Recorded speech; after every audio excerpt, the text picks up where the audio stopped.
jednej dedine kedysi žila stará dievka, ktorá sa volala Kača. Mala chalúbku, záhradu, aj trocha peňazí, ale keby celá v zlate sedela, nezobral by si ju ani ten najchudobnejší mládenec, pretože bola ako čert zlá a papúnata. V chalúbke bývala so svojou starou matkou a občas aj pomoc potrebovala, ale nikto jej nechcel s ničím pomáhať, pretože než by zaplatila, radšej by sa s každým hneď pohádala. Za každé slovíčko sa vadila a kričala, že to bolo na 10 honov počuť. A aby toho nebolo málo, bola Kača aj poriadne škaredá. Už mala skoro 40 rokov a stále bola sama. V nedeľu, keď bola v krčme zábava, celá dedina chodila tancovať. Na zábave nikdy nechýbala ani Kača, ale nikto si ju nevšímal a nikto ju nepozval do tanca. Všetky dievčatá tancovali, len Kača nie. Mávala zlosť na celý svet a raz, keď zase išla na tancovačku, si pomyslela. Už som taká stará a v živote som ešte so žiadnym mládencom netancovala. Oj, dnes by som si veru zatancovala. Trebárs aj s čertom. Smutná Kača prišla do krčmy, sadla si k peci a pozerala sa, s kým kto ide tancovať. Naraz do dvier vošiel pán v poľovníckych šatách a sadol si ku stolu len kúsok od prostorekej Kače. Dievča mu prinieslo pivo a pán ho zobral a odniesol ho Kačke, aby si s ním pripila.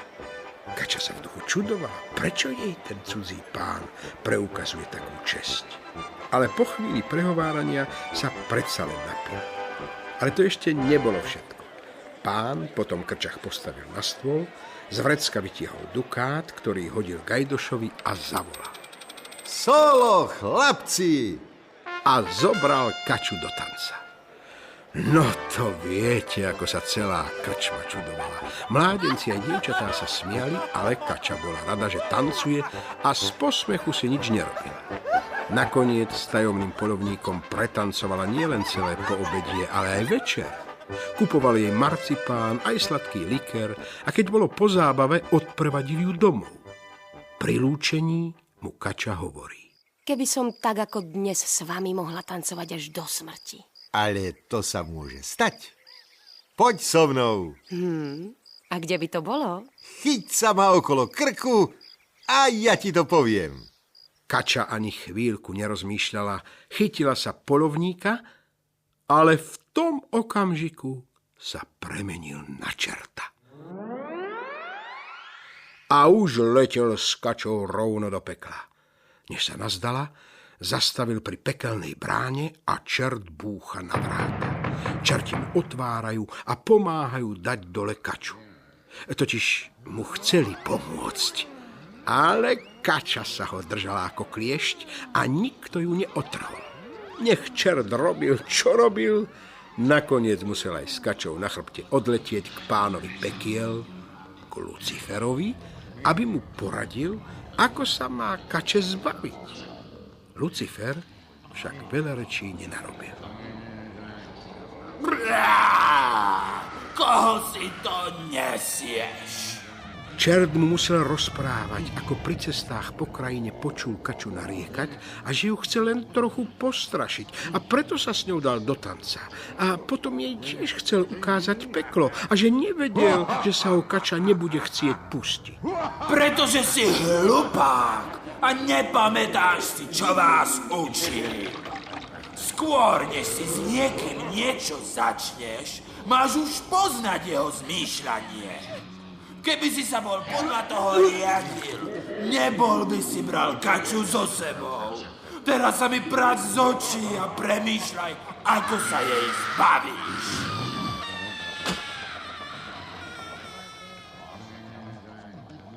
Čo mal čert robiť? Nezostalo mu nič iné, než sa znova vrátiť aj s Kačou na chrbte na zem. Sľuboval jej hory doly, keď sa ho pustí, preklínal ju, ale všetko márne. Kača sa ho držala a nepustila. Tak prišiel celý utrmácaný a roznevaný s ťažkým bremenom na chrbte na veľkú lúku, kde pásol mladý pastier ovce. Pastier v huňatom kožuchu nepoznal, kto pred ním stojí, pretože čert sa zase premenil na obyčajného človeka a tak sa ho opýtal, koho to pán nesie a prečo. Milý človeče, sotva dýcham. Len si to predstavte. Idem si len tak sám svojou cestou a naraz mi na chrbát vyskočí žena. A nechce sa za nič na svete pustiť. Chcel som ju odniesť do najbližšej dediny a tam sa jej nejako zbaviť. Ale už ju neunesiem. Nohy sa mi podlamujú. No, len počkajte. Ja vám od tej neodbytnej ženy nejako pomôžem. A kus cesty vám ju ponesiem. A vy zatiaľ paste za mňa ovce. Hej, kača, chyť sa ma a hop! Hopla! Len čo to kača počula, pustila sa čerta a chytila sa huňatého kožucha, ktorý mal pastier na sebe. A už ju štíhli a statný pastier nesie a ide a má čo niesť. Kača niečo váži a kožuch tiež. Ale to už je pri rybníku. Na hrádzi pomaly, aby kača nevidela, vyťahuje ruky z kožucha, opatrne ho vyzlieka a...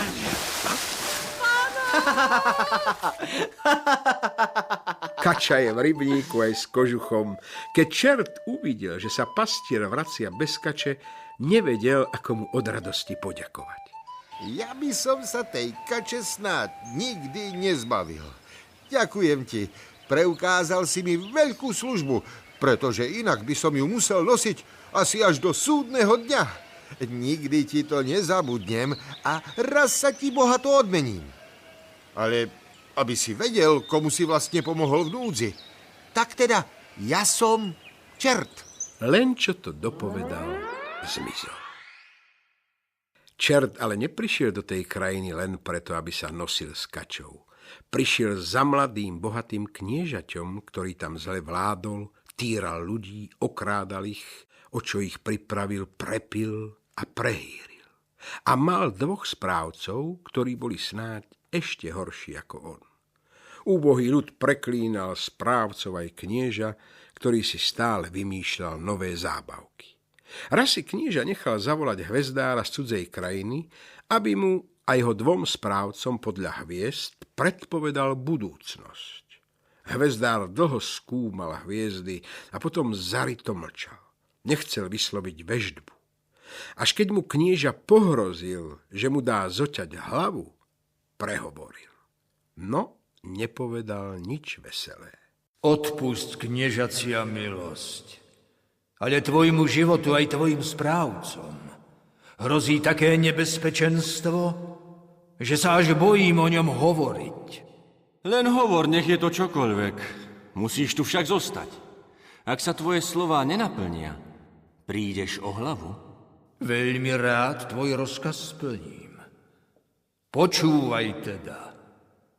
Než bude 2/4 mesiaca, zoberie si 2 správcov čert. Až bude spln, príde si aj pre vás, pán knieža. Všetkých 3 vás živých odnesie do pekla. Okamžite toho klamára odvedte do väzenia. Taká veštba sa kniežaťu nepáčila. Vydesení správcovia odišli rýchlo polomrtví od strachu na svoje hrady a dali zatvoriť všetky brány, aby sa čert k ním nedostal.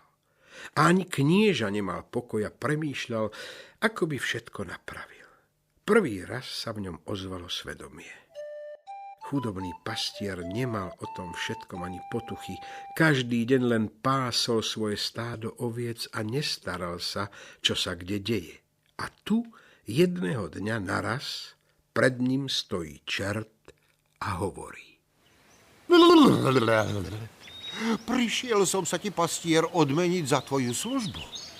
Pán pekiel nariadil, aby som odniesol do pekla knieža a 2 správcov krajiny, pretože okrádajú chudobný ľud. Teraz vidím, že sa snažia polepšiť, preto ich tu zatiaľ nechám. A pritom sa ti môžem aj odmeniť. Až mesiac príde do 2/4, Vojdi do hradu prvého správcu, bude tam veľa ľudí. Hneď ako budeš počuť z hradu krik, služobníctvo bude otvárať bránu a uvidíš, že vediem pána hradu, tak ku mne musíš pristúpiť a povedať: odíď v tejto chvíli, lebo inak bude s tebou zle. Ja ťa poslúchnem a pôjdem. A pán ti potom musí dať 2 vrecia zlata. A keby nechcel, povieš, že ma zavoláš späť. Potom choď k hradu druhého správcu, urob tam to isté a žiadaj aj rovnakú odmenu. S peniazmi dobre gazduj a používaj ich len na dobré veci. Až bude mesiac v úplnku, musím odniesť ešte knieža. Ale neradím ti, aby si chcel zachrániť aj jeho. To by si musel nastaviť sám svoju kožu.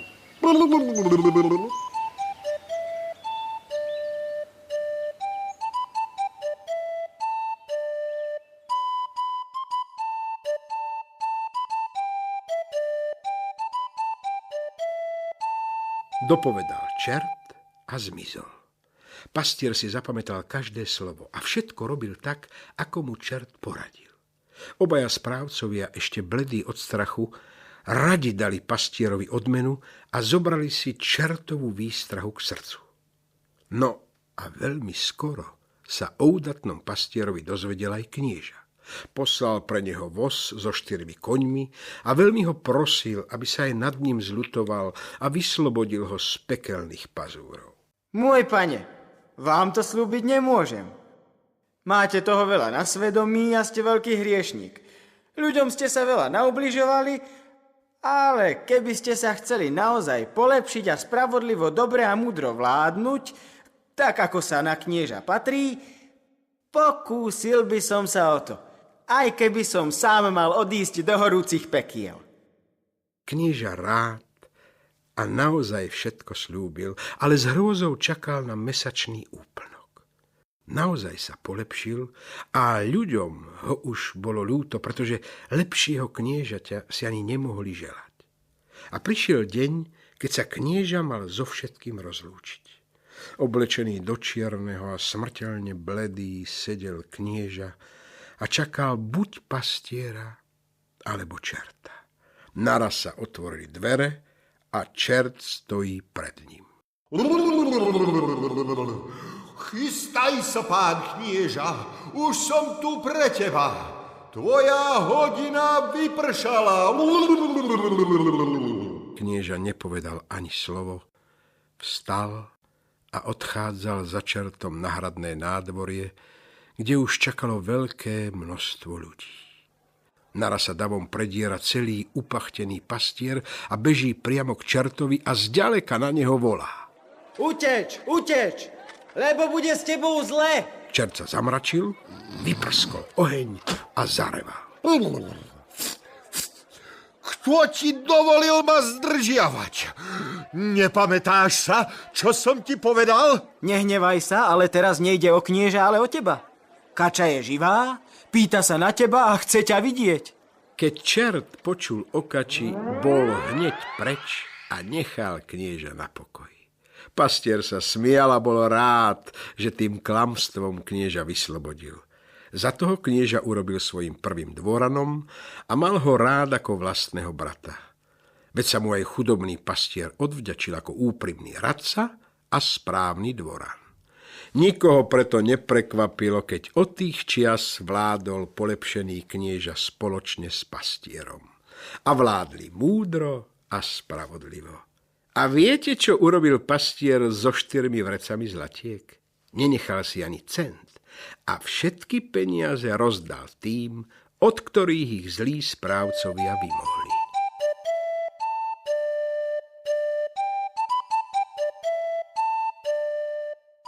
A to je všetko, milé deti. Nedaleko na kopčeku koza stála, na chvostíku zvonec mala a keď zazvonil zvonec rozprávke, bol koniec. Dobrú nôcku, detičky.